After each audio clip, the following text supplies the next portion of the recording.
Brought to you by Biz Analyst by खाता book. ना computer ना फाइल, अब टैली डेटा ऑन मोबाइल बिज एनालिस्ट के साथ। पहली सुर्खी संसद से है। संसद के बजट सत्र का दूसरा चरण आज तय समय से पहले ही खत्म कर दिया गया। अनिश्चित काल के लिए संसद स्थगित हो गई। तय कार्यक्रम के मुताबिक संसद 8 अप्रैल तक चलनी थी, लेकिन संसदीय अधिकारियों की तरफ से कहा गया कि तय एजेंडे के मुताबिक जरूरी विधेयक पास हो चुके हैं, इसलिए सत्र को यहीं पर खत्म किया जाता है। विपक्षियों ने आरोप लगाया कि सरकार जरूरी मुद्दों पर चर्चा से भाग रही है। सदन के स्थगन के बाद लोकसभा अध्यक्ष ओम बिरला के कक्ष में कई पार्टियों के बड़े नेता भी मिलने पहुंचे। तस्वीरें भी आई। एक तस्वीर की खूब चर्चा भी हुई, जिसमें कई दिनों बाद प्रधानमंत्री नरेंद्र मोदी और कांग्रेस की कार्यकारी अध्यक्ष सोनिया गांधी एक ही फ्रेम में नजर आए। सपा संरक्षक मुलायम सिंह यादव और नेशनल कॉन्फ्रेंस के मुखिया फारूक अब्दुल्ला भी मुलाकात करने पहुंचे। इस सत्र में कुल 27 बैठकें हुई, जो करीब 177 घंटे 50 मिनट चली। कुल 13 विधेयक पारित किए गए। सत्र में सभा ने 40 घंटे तक बैठकर महत्वपूर्ण विषयों पर संवाद किया। कुछ तीखी नोकझोंक भी दिखी, लेकिन कमोबेश सत्र शांति से चला। इस दौरान सरकार की तरफ से 182 सवालों के मौखिक जवाब दिए गए। मतलब प्रश्नकाल में प्रतिदिन औसतन 8 सवाल मौखिक लिए गए। बाकी आप संसद के सत्र में क्या हासिल रहा, इसके बारे में विस्तार से जानना चाहें तो शनिवार के रोज प्रकाशित होने वाला हमारा वीकली पॉलिटिकल शो नेता नगरी जरूर देखें। अब बढ़ते हैं दूसरी सुर्खी की तरफ। गर्मजोशी से फारूक अब्दुल्ला की प्रधानमंत्री मोदी से मुलाकात पर चर्चा हुई तो एक सुर्खी उनके बेटे उमर अब्दुल्ला ने भी बनाई। ईडी यानी प्रवर्तन निदेशालय ने आज जम्मू कश्मीर बैंक घोटाला मामले में उमर से पूछताछ की। आरोप है कि बैंक घोटाले में जम्मू एंड कश्मीर बैंक के डायरेक्टरों ने फर्जी लोन के जरिए कथित तौर पर बड़ी राशि का लेन देन किया। हाल ही में जम्मू कश्मीर बैंक के एक पूर्व निदेशक निहाल गरवारे को गिरफ्तार किया गया था। ईडी ने पूछताछ से पहले बयान भी जारी किया। उमर अब्दुल्ला के खिलाफ जो आरोप हैं वो राजनीतिक प्रकृति के हैं। हमें उम्मीद है कि वो जांच में सहयोग करेंगे अगर उनकी तरफ से कोई गलत काम नहीं किया गया है, ये ईडी की तरफ से कहा गया। 2019 में सीआईडी और सीआईके यानी काउंटर इंटेलिजेंस कश्मीर ने श्रीनगर में मनी लॉन्ड्रिंग मामले में बैंक के अधिकारियों के खिलाफ एफआईआर दर्ज की थी। बाद में ईडी ने मामले की जांच अपने हाथ में ली। आरोप है कि कई बैंक खातों का कथित तौर पर लोक सेवकों के साथ साथ कुछ निजी पार्टियों को पैसे भेजने के लिए इस्तेमाल किया गया था। पूछताछ के बाद उमर अब्दुल्ला की पार्टी की तरफ से भी बयान आया। कहा गया कोई भी राजनीतिक पार्टी अगर भाजपा के खिलाफ खड़ी होती है तो उसके पीछे ईडी, सीबीआई, एनआईए और एनसीबी का इस्तेमाल किया जाता है। रमजान का महीना चल रहा है, इसके बाद भी उन्होंने पूछताछ की तारीख आगे बढ़ाने की कोशिश नहीं की।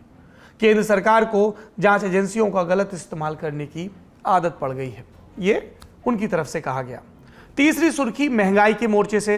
पेट्रोल डीजल के दाम हर रोज बढ़ना आम बात हो गई है। आज की सुर्खी यह है कि पेट्रोल और डीजल के दाम नहीं बढ़े तो वो क्या है जिस खबर की आदत हो जाए, वो ना आए तो भी खबर होती है। पब्लिक ने राहत की सांस ली ही थी कि गले में अटक गई। तेल नहीं बढ़ा तो सीएनजी के दाम में फिर से 2.5 रुपए का इजाफा हो गया। पिछले 4 दिनों का कुल जोड़ करें तो 7.5 रुपए सीएनजी महंगी हो चुकी है। पेट्रोल डीजल वालों को सीएनजी वाले उनसे मौज लेते थे। आज स्थिति ये हो गई कि देश के कई शहरों में सीएनजी 80 रुपए के पार चली गई। एक जमाने में यही पेट्रोल डीजल का रेट हुआ करता था, लेकिन यह जमाना कब का बीत चुका है। विपक्ष ने महंगाई पर संसद में चर्चा की बहुत कोशिश की, नोकझोंक भी हुई। समय से पहले स्थगित हुई संसद के सत्र में समय की कमी का हवाला दिया गया। अंतोगत्वा चर्चा नहीं हो पाई। विपक्ष धर्म निभाते हुए लिहाजा आज कांग्रेस सड़कों पर उतरी। देश भर में प्रदर्शन हुए, नारेबाजी हुई, कहीं कहीं पुतले भी फूके गए।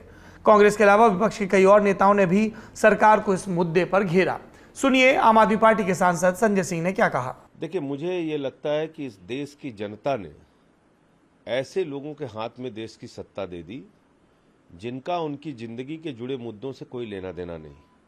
105 रुपए में डीजल बिक रहा है, 97 रुपए में 105 रुपए में पेट्रोल बिक रहा है, 97 रुपए में डीजल का दाम हो गया।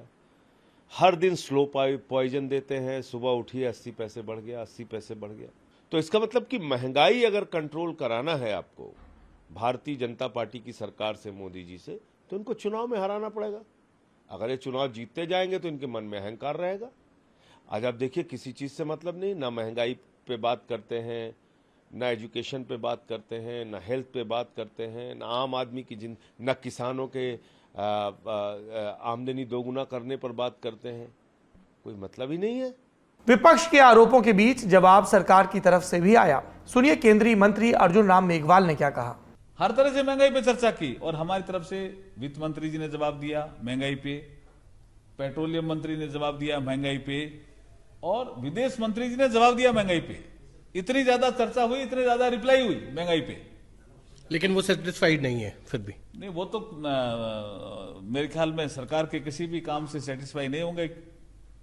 कर्नाटक से जुड़ी खबरों से हम लगातार आपको अपडेट करते रहते हैं। हिजाब, हलाल और मुस्लिम दुकानदारों के बायकॉट के विवाद के बाद अब जो सुर्खी है वो अजान के लाउडस्पीकर विवाद से जुड़ी है।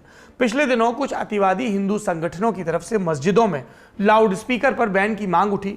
सूबे की बीजेपी सरकार भी इस पर हरकत में आई। कर्नाटक सरकार ने मस्जिदों को नोटिस जारी किया है। अब मस्जिदों में साउंड नापने की मशीन लगाने की तैयारी हो रही है।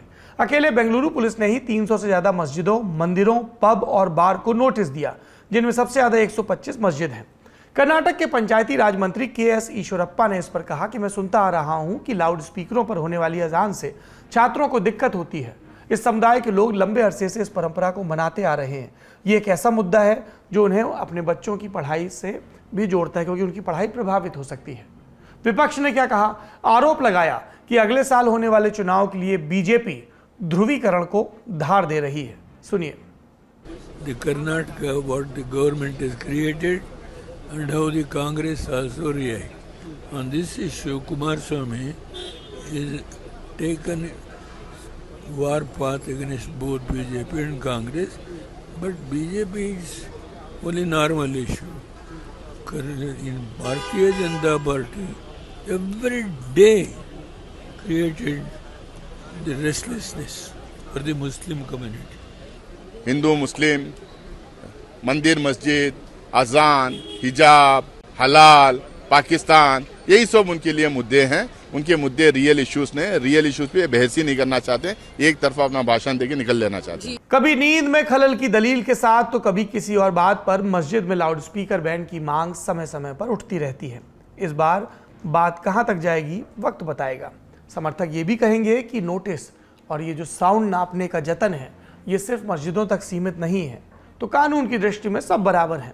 लल्लन टॉप का क्या मानना है कि ध्वनि को लेकर जो नियम बने वो सबके लिए बना दिए जाएं, एक ही बार में बना दिए जाएं और समान भाव से लागू कर दिए जाएं, ताकि किसी की नींद खराब ना हो और किसी की नींद में किसी भी तरह का खलल भी ना पड़े। सबके लिए समान नियम। लेकिन सुप्रीम कोर्ट, उसने क्या कहा वो भी जान लीजिए। सुप्रीम कोर्ट ने लाउडस्पीकर बजाने के मानक तय कर रखे हैं, अब से नहीं, काफी पहले से। 2005 में एक फैसले में सर्वोच्च अदालत ने रात 10 बजे से सुबह के 6 बजे पब्लिक प्लेस पर लाउडस्पीकर को बैन किया था। पर आप ईमानदारी से बताइए, आपके आसपास इस नियम का पालन होता है क्या? तत्कालीन चीफ जस्टिस आर.सी. लाहोटी और जस्टिस अशोक भान ने राज्यों को भी तब यह अधिकार दिया था कि वो अपनी तरफ से त्योहारों और उत्सवों पर मध्य रात्रि में भी लाउडस्पीकरों की अनुमति दे सकते हैं, यानी रिलैक्सेशन दे सकते हैं परंपराओं के हिसाब से, जरूरतों के हिसाब से। पर सब कुछ अब राज्य पर निर्भर करता है। अब कर्नाटक देखिए क्या करता है। आखिरी सुर्खी आंध्र प्रदेश से है। आंध्र प्रदेश में जगनमोहन रेड्डी के नेतृत्व वाली सरकार के सभी 24 कैबिनेट मंत्रियों ने अपने पद से इस्तीफा दे दिया है। बताया जा रहा है कि 11 अप्रैल को मुख्यमंत्री जगनमोहन रेड्डी फिर से कैबिनेट का गठन करना चाहते हैं, इसीलिए सभी मौजूदा मंत्रियों का इस्तीफा ले लिया गया। उनकी जगह नए लोगों को कैबिनेट में जगह दी जाएगी। हमने पिछले दिनों गुजरात में भी ऐसा प्रयोग देखा था भाजपा के द्वारा।